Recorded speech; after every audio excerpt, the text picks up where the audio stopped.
नमस्कार दोस्तों, आपका आपके YouTube channel IGNOU notes for you में मैं हार्दिक स्वागत करता हूं। आज की इस वीडियो में हम BHIC 101 की यूनिट 5 देखेंगे, जिसका नाम है हड़प्पा सभ्यता 1।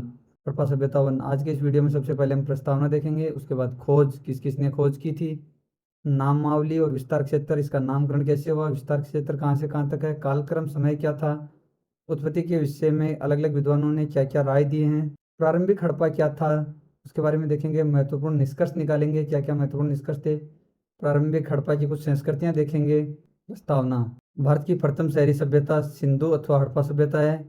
मानव शिकारी संग्रहकर्ता से खाद्य उत्पादक हो गया, जिसे नवपाषाण क्रांति कहते हैं, ये हम पहले देख चुके हैं।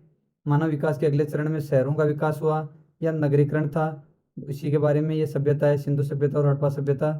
ये बस्तियां आवास स्थल गाँव से अलग थी और यह सत्ता के प्रमुख केंद्र बन गए। अधिक परिष्कृत सभ्यता व जीवन निर्वाह का उदय हो गया था। खोज। चार्ल्स मैसन वह प्रथम व्यक्ति थे जिसने इनकी पहचान एक प्राचीन शहर संगल से की, जो कि सिकंदर के काल से जुड़ा था। 1853-54 में अलेक्जेंडर कनिंघम ने खंडरों का दौरा किया और गलती से इनको बौद्ध मठ मान लिया था। ये अलेक्जेंडर कनिंघम है। यहाँ से प्राप्त मोहरों में बिना कुपड़ वाले बैल का चित्र होने के कारण इनको विदेशी मान लिया गया था, क्योंकि इंडिया में ऐसा चित्र, ये चित्र था, बिना कुपड़ वाला बैल था। इसकी वजह से लोग उनको लगा कि भारत में इस टाइप का कोई बैल नहीं पाया जाता है, तो ये विदेशी सभ्यता है। 1920 में हड़प्पा की खुदाई दयाराम साहनी, ये दयाराम साहनी जी हैं, और मोहनजोदड़ो की खुदाई राखलदास बनर्जी ने 1921 में की थी, ये राखलदास बनर्जी हैं। सर जॉन मार्शल ने 1924 में दुनिया को यह बताया था कि भारतीय उपमहाद्वीप में सबसे पुरानी सभ्यता की खोज हो गई है। सर जॉन मार्शल ये हैं। नामावली और विस्तार क्षेत्र। खोज के आरंभ के वर्षों में सिंधु घाटी सभ्यता माना था इसको, क्योंकि स्थल जो खोजे गए थे मोहनजोदड़ो, हड़प्पा, आहादिनो, समुद्रो, सिंधु घाटी में खोजे गए थे। ये सारे शब्द आप देख सकते हो, हड़प्पा, मोहनजोदड़ो, समुद्रो, ये सारे शब्द सिंधु घाटी की सभ्यता में थे। 1947 के बाद कुछ स्थल भारत में खोजे गए, जैसे गुजरात में लोथल, सुरकोटड़ा, धोलावीरा, ये गुजरात में धोलावीरा, सुरकोटड़ा और लोथल। राजस्थान में कालीबंगा, राजस्थान में यहाँ पर कालीबंगा की खुदाई हुई थी, हनुमानगढ़ के बगल में ये रहा कालीबंगा। हरियाणा में बनावली और राखी गढ़ी, हरियाणा में ये बनावली और राखी गढ़ी, ये दोनों।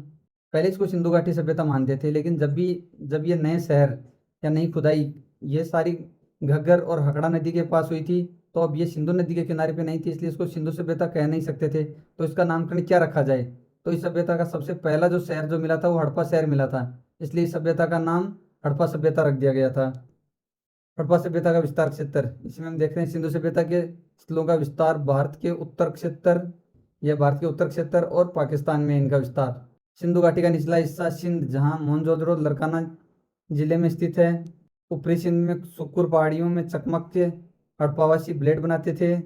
मकरान के तटीय क्षेत्र में सूतकांदौर व सोतकाको जैसे स्थल मिले हैं। सूतकागंदौर यहाँ पर स्थित है।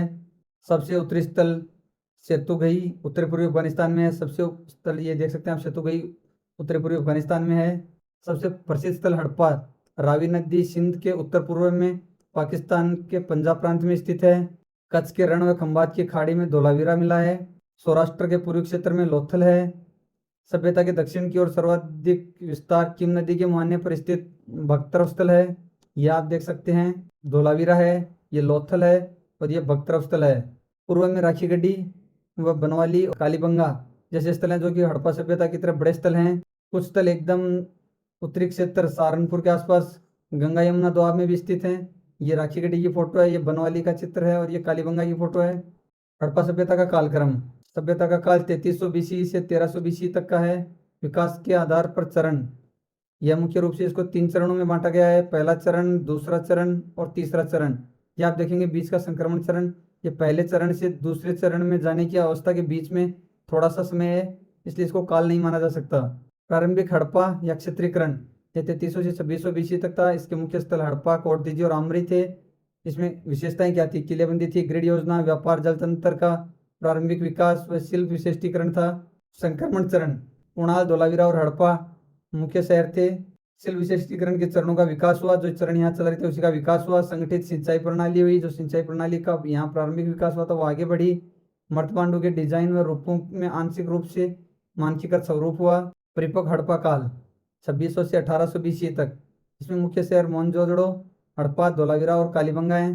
पूर्व नगरीकरण का प्रारंभ कलाकृतियों में एक रूपता व पूर्ण विकसित व्यापार है, ये इसकी प्रमुख विशेषता है। उत्तर हड़प्पा काल या स्थानीयकरण 1800 लेकर 1300 BC तक का समय है। हड़प्पा, सिसवाल, रोजदी और रंगपुर प्रमुख स्थल हैं। कुछ स्थल समाप्त हो गए थे। पतन और चारागाह प्रणाली इनकी विशेषताएं हैं। उत्पत्ति के विषय में वाद विवाद। हड़प्पा सभ्यता का विकास या उत्पत्ति कैसे हुई उसके बारे में अलग अलग विद्वान अलग अलग राय रखते हैं। हम एक एक करके देखेंगे। जॉन मार्शल का कहना है मोहनजोदड़ो पर दी गई रिपोर्ट के अनुसार इस सभ्यता का उद्भव मूल रूप से देशी है, किंतु वे कोई तर्क नहीं दे सके, तथ्य नहीं प्रस्तुत कर सके। Garden child. हड़प्पा सभ्यता वर्षों तक के धैर्यपूर्ण प्रयासों का परिणाम है। इस सभ्यता ने प्रारंभिक भारत के साथ अनेक समानताएं साझा की है, इसलिए यह विशिष्ट रूप से भारतीय सभ्यता है। NG मजुमदार। आमरी में हड़प्पा स्तर से नीचे विशिष्ट स्त्रीकृत मर्तमान प्राप्त हुए जो मार्शल चाइल्ड के सिद्धांतों को मान्यता मिलती है। ये देख सकते हैं आप गार्डन चाइल्ड और ये MG मजुमदार सर। EH मेके। यह सभ्यता मेसोपोटामिया की उरुक संस्कृति के आक्रमणकारियों तथा देशी लोगों के बीच पारस्परिक प्रभाव से जन्मी थी। Stuart Piggott.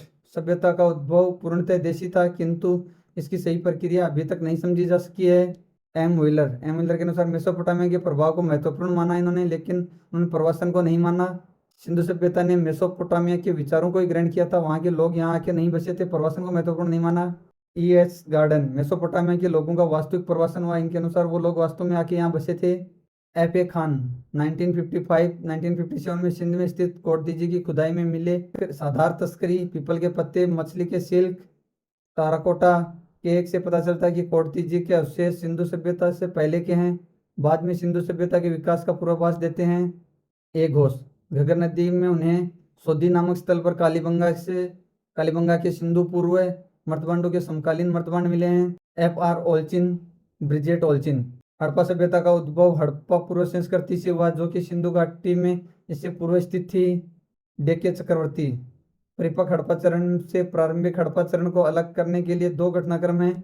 शिल्प कुशलता में विकास, जो कि वस्तु के उत्पादन की मात्रा बढ़ाने में दिखाई देता है और जो तांबे धातु उद्योग के अधिक के साथ गहनता से जुड़ा होना चाहिए। संगठित सिंचाई व्यवस्था का विकास। अभी देखेंगे हम प्रारंभिक हड़प्पा काल का विकास अचानक नहीं हुआ। वास्तुशिल्प के अनुसार दुर्गों का उद्भव हुआ। बस्तियों का विभाजन दो भागों में ग्रिड नियोजन के प्रमाण के साथ ईंटों का 1:2:4 में हड़प्पा अनुपात। मोती, सीपियों की चूड़ियों, पत्थर के औजार और तांबे का उपयोग मिला है। संचार के लिए लेखन में परिपक्व हड़प्पा की लिपि का प्रयोग करते थे। कृषि में फसलों की पद्धति परिपक्व चरण के समान थी। मर्तबांडों में अंतर के आधार पर 4 प्रारंभिक हड़प्पा संस्कृतियां कोटदीजी, सोती सिसलवाल, आमरीनल और दम्बसदात। प्रारंभिक हड़प्पा संस्कृतियां। कोटदीजी संस्कृति। NWFP north west frontier Pakistan, Punjab और उत्तरी सिंध के बड़े भाग में फैली हुई सबसे महत्वपूर्ण संस्कृति है, जिसकी पहचान सिंध के कोटदीजी क्षेत्र में 1955 में FA खान द्वारा की गई थी। प्रारंभिक हड़प्पा चरण 3000 BC इसमें मिट्टी की ईंटों पत्थरों से किलेबंदी थी। बस्ती ऊपरी दुर्ग व निचले दुर्ग में विभाजित थी। ये आप देख सकते हैं इसकी फोटो। बस्ती के अंदर के लघु पाषाणिक उपकरण व वस्तुएं जैसे मनका, पक्की मिट्टी यानी टेराकोटा के खिलौने, पशु मूर्तियां, चूड़ियां, मर्तबांड मिले हैं। ये मर्तबांड अच्छी तरह से आग में पके लाल व बादामी रंग के हैं और साथ ही इनसे सामान्य रूपांकन जैसे सींग वाले देवता, पीपल की पत्तियां, मछली सिल्क जैसे चित्र काले रंग में बने हुए थे। ये आप देख सकते हैं मछली सिल्क वाले चित्र, सींग वाले देवता की फोटो, पीपल के पत्ते आदि बने हुए हैं। पोर्तुगीज संस्कृति के बाद चोलिस्तान और पंजाब में भी खोज हुई थी। अभी हम चोलिस्तान के बारे में देखेंगे। चोलिस्तान पाकिस्तान में यहाँ पर स्थित है। अधिकांश स्थल घग्गर हाकड़ा नदी के सूखे तल पर स्थित हैं। 40 तलों का क्षेत्रफल 0 हेक्टेयर से 30 हेक्टेयर के बीच में है। जलवली 22.5 हेक्टेयर व गमनवाला 27.3 हेक्टेयर सबसे बड़े स्थल हैं। पंजाब चोलिस्तान के बारे में देख लिया। अभी हम पंजाब के बारे में देखेंगे। जलीलपुर व हड़प्पा में प्रारंभिक हड़प्पा संस्कृति मिली है। यह स्थल 20 हेक्टेयर का है। मिट्टी की ईंटों की दीवार से घिरा हुआ है। बस्तियां 2 भागों में विभाजित हैं, जिनमें उत्तर दक्षिण पूर्व पश्चिम की तरफ सड़कें थी। लोकप्रिय सामग्री जिसमें इंद्रगोप, सूर्यकांत, लाजवर्द, अमेजनी पत्थर व गोमेद के मनके शामिल हैं। सबसे महत्वपूर्ण खोज मिट्टी के बर्तन, वर्गाकार मोहरों पर अंकित सिंधु लिपि का प्रारंभिक स्वरूप था। एक वर्गाकार चूना पत्थर का बाट भी मिला है। पोर्तुगीज संस्कृति के कुछ अन्य महत्वपूर्ण स्थल खैबर पख्तूनख्वा की बन्नू घाटी में तरकई किला, लेवान, इस्लाम चौकी व लेक लरगई। गोमल घाटी में झंडी बाबर, मारू 1-2, घोड़े, उमर खान, रहमान डेरी, गुमला आदि हैं। रहमान डेयरी एक महत्वपूर्ण स्थल है। यहाँ से दो महत्वपूर्ण जानकारी प्राप्त होती हैं। प्रथम, हाथीदांत से बनी मोहरें व मर्दमांडों पर बने भित्ति चित्र व द्वितीय, ये संचार व्यवस्था के शुरुआती और संभवतः राजनीतिक नियंत्रण को दर्शाते हैं। पेटवार पठार में स्थित सराय खोला कोटदीजी के चरण सेकंड में चाक से बने बर्तन की शुरुआत हुई थी। तांबा, पक्की मिट्टी व शंख से बनी चूड़ियाँ, पत्थर के औजार, पक्की मिट्टी से बनी पशु लघु मूर्तियाँ, खिलौने, बैलगाड़ियाँ व पत्थर के मनके मिले हैं। सोथी सिसलवाल संस्कृति। राजस्थान में सोथी व हरियाणा में सिसलवाल का उत्खनन क्रमशः 1955 व 1970 के बीच में हुआ है। दोनों स्थल एक समान मर्दमांडों की प्राप्ति हुई है। एन घोष ने 1964 में इनकी समानता कोटतीजी मर्दमांडों के साथ बताई थी, जिसके फलस्वरूप सोथी सिसलवाल संस्कृति को कोटतीजी की उपसंस्कृति के रूप में पहचान लिया गया है। पेशोल ने संस्कृति से जुड़े 165 स्थलों को पहचाना है। अभी राजस्थान के बारे में देखेंगे। पूरा चरण लगभग 2900 से 2800 बीसी काल का है। कालीबंगा सबसे महत्वपूर्ण स्थान है। कहीं कहीं कालीबंगन लिखा है, कहीं कहीं कालीबंगा लिखा है, तो कालीबंगा ही सही है, कालीबंगन नहीं है ये। दो चरणों में से प्रथम चरण सोथी सिसलवाल चरण में स्थल किलेबद्ध दीवारों से घिरा हुआ था। दीवार के भीतर मिट्टी से बनी ईंटों के बने घर जो एक केंद्रीय आंगन से युक्त थे। तंदूर व चूना प्लास्टर वाले भंडारगृह को प्राप्त किया गया है। तांबे की वस्तुएं, लघु पाषाण औजार, मिट्टी और शंख की चूड़ियां व अर्धमूल्यवान पत्थर और सोने के मनके मिले हैं। कुछ मिट्टी के टुकड़ों पर सिंधु लिपि से मिलते जुलते प्रतीक मिले हैं। दक्षिण की तरफ हलरेखा के चिन्ह वाले खेत मिले हैं। हरियाणा। हरियाणा क्षेत्र सोथी सिसलवाल संस्कृति से समृद्ध है।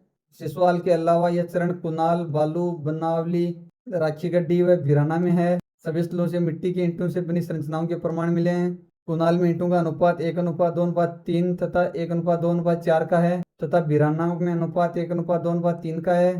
घर में कूड़े के डिब्बे व जार भी मिले हैं। एक महत्वपूर्ण खोज सोने और चांदी के आभूषणों का संग्रह जो एक लाल रंग के बर्तन में मिला है। लाजवर्त के छोटे मनकों, 92 गोमेद के मनके व प्रकाशित मिट्टी से बनी कोरोनियल मोतियों के भंडार मिले हैं। मछली के कांटे, तीर व नोकदार भाले, समतल कुल्हाड़ियाँ मिली हैं। बिना खुदे मोहरें, भित्ति चित्रों के साथ मर्दमांडों, पक्की मिट्टी से पहिए, गाड़ियाँ और बैल, झुंझुने, चकमक के ब्लेड, बाट व एक मुसल मिला है। मवेशियों की हड्डियाँ मिली हैं जो पशुपालन के महत्व को दर्शाती हैं। आमरीनल संस्कृति। बलूचिस्तान, मध्य दक्षिणी सिंध ये प्रमुख इलाका है। इसका विस्तार गुजरात तक था। दो प्रकार के मिश्रित मर्दमांड मिले हैं। एक की खोज आमरी में हुई और दूसरे की खोज नल में हुई है, इसलिए इसको आमरी नल संस्कृति कहते हैं। बलूचिस्तान के स्थलों पर नल मर्दमांडों की अधिकता है, जबकि सिंध के स्थलों पर आमरी मर्दमांड अधिक मिलते हैं। यह उपमहाद्वीप में खोजे गए सबसे सुंदर मर्दमांडों में से एक है। आप देख सकते हैं सबसे सुंदर मिट्टी के बर्तन, कितनी अच्छी डिजाइन है। आमरी के मिट्टी के बर्तनों को हल्के लाल अथवा बादामी रंग होने तक पकाया जाता था। नल मर्दमांडों को बादामी या हल्के गुलाबी रंग होने तक पकाया जाता था। इस संस्कृति के लगभग 164 स्थलों को पहचाना गया है, जिसमें छोटे शिविरों के रूप में 3.67 हेक्टेयर के स्थल औसत हैं। कुछ बस्तियों में किलेबंदी भी थी। गुजरात एक विशेष मामला है। गुजरात के कुछ स्थलों पर आमरीनल और कोटदीजी दोनों शैली के मर्दमांडों की खोज से इसको एक विशेष दर्जा प्राप्त है। हड़प्पा के प्रारंभिक चरण की खुदाई पादरी, कुंटासी और धोलावीरा नामक स्थानों पर हुई है। सभ्यता के आरंभ में से ही इन स्थलों की किलेबंदी रोड़ी पत्थरों व मिट्टी के गारों से की गई थी। किलेबंदी के अंदर के ढांचे में प्रयुक्त ईंटों का अनुपात 4:2:1 का है। बाद के समय में भवनों की किलेबंदी के लिए 2.8 मीटर मोटी मिट्टी की ईंटों की दीवार मिली है। पादरी में प्रारंभिक हड़प्पा का समय 3300 से 2600 बीसी का है, जिसका क्षेत्रफल 3 हेक्टेयर है।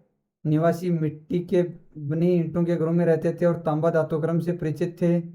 बर्तनों के टुकड़ों पर सिंधु घाटी का भी आलेख पाया गया है। दम्बस दात संस्कृति मध्य बलूचिस्तान में स्थित है। मर्दमांडों के आधार पर यह प्रारंभिक हड़प्पा की उपसंस्कृति है।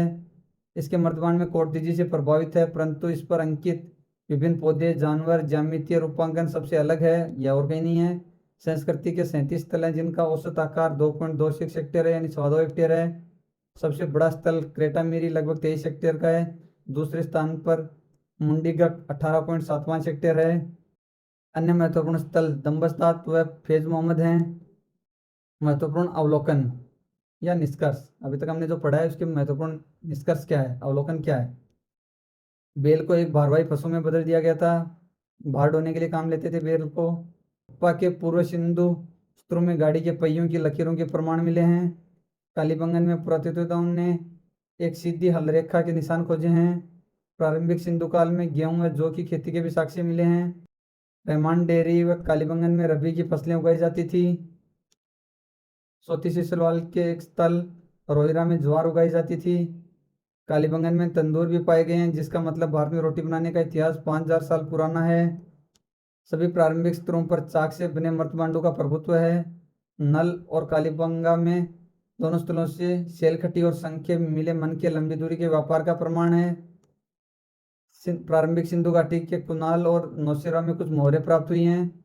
बलूचिस्तान के नल व दम्बुत्ती तथा गुजरात में आमरीनल संस्कृति के सुरकोटड़ा व नागवाड़ा में आंशिक रूप से दफनाते थे। कोर्तिजी के स्थलों में पेरियानो दुंडई व मुगल दुंडई उत्तर पूर्वी बलूचिस्तान में मृतकों का सबसे पहले अंतिम संस्कार होता था। फिर उनकी हड्डियों को इकट्ठा करके एक मटके में दफना दिया जाता था। प्रारंभिक हड़प्पा चरण के पुरातात्विक घटक ये क्या क्या हैं? किलेबंदी वाली बस्तियां व मानकीकृत ईंटों द्वारा निर्मित घरों की योजनाबद्ध व्यवस्था थी। जालीदार ग्रिड संरचना व बस्तियों के दो किलेबंदी वाले क्षेत्रों में विभाजित होने का प्रमाण है। मृतमांडों के आकार व डिजाइनों के में आंशिक रूप से समानता मिली है। विविध कलाकृतियां जैसे पक्की मिट्टी की टिकिया व चित्रित रूपांकन जैसे मछली के सल्क, पीपल के पत्ते आदि मिले हैं। कुछ स्थलों पर परिपक्व हड़प्पा लिपि के अनेक संकेताक्षर मिले हैं। कुछ स्थलों में ज्यामितीय रूपांकनों के साथ बटन वाली मोहरें मिली हैं। यह कच्चे माल का व्यापक परिवहन में विनिमय करते थे। अनुष्ठानिक मान्यताएं पक्की मिट्टी की मवेशियों स्त्रियों की लघु मूर्तियां मिली हैं। एक विविधतापूर्ण सुस्थापित धातुक्रम परंपरा थी। इस स्तर पर सिंधु में बाटों की उपस्थिति भी मिली है। संक्रमणकालीन चरण प्रारंभिक हड़प्पा से परिपक्व हड़प्पा के बीच का चरण है, जो हम देख चुके थे। 2600 BC का समय है। हड़प्पा कुनाल धोलावीरा 3 महत्वपूर्ण स्थल हैं। मिट्टी की ईंटों का अनुपात 1:2:4 तथा सड़कों में सोख्ता घर यानी सोकिंग पीट यानी नाली के बीच में एक गड्ढा बना दिया जाता था, जिसमें पानी सोख लेती थी और आगे बचा हुआ पानी आगे चला जाता था। फिर एक गड्ढा होता था, उसमें पानी सोख लेती थी। पर आधारित सुनियोजित जल निकासी की व्यवस्था थी। सोने व चांदी के गहने, जिनमें चांदी के मुकुट शामिल हैं, बाजूबंद व चक्कर के आकार के मनके भी सिंधु घाटी सभ्यता से जुड़े हुए हैं। मृतमांडों को बनाने का कार्य वाणिज्यिक स्तर का था। चकमक से बने ब्लेड, जिनका स्रोत सिंधु के ऊपरी हिस्से में स्थित सुकुर और पहाड़ियां थी। सिंधु अखड़ा के मैदानों में बस्तियों की संख्या काफी बढ़ गई, जिसके लिए संगठित सिंचाई प्रणाली का विकास हुआ। कुनाल से प्राप्त सोना चांदी के आभूषण एक अभिजात्य वर्ग के उभरने के संकेत हैं। जल व्यवस्था, सिंचाई व्यवस्था एक सामाजिक रूप से नियंत्रित व्यवस्था थी। Thanks for watching my video. अगर आपने अभी तक हमारे चैनल को सब्सक्राइब नहीं किया तो प्लीज़ चैनल को सब्सक्राइब कीजिए और टेलीग्राम ग्रुप को ज्वाइन करना बिल्कुल ना भूलें। लिंक डिस्क्रिप्शन में है, क्योंकि ये जो मैंने आपको पढ़ाया है ये सारे नोट्स आपको मैं वहाँ प्रोवाइड करूँगा। Thanks, bye bye, see you soon.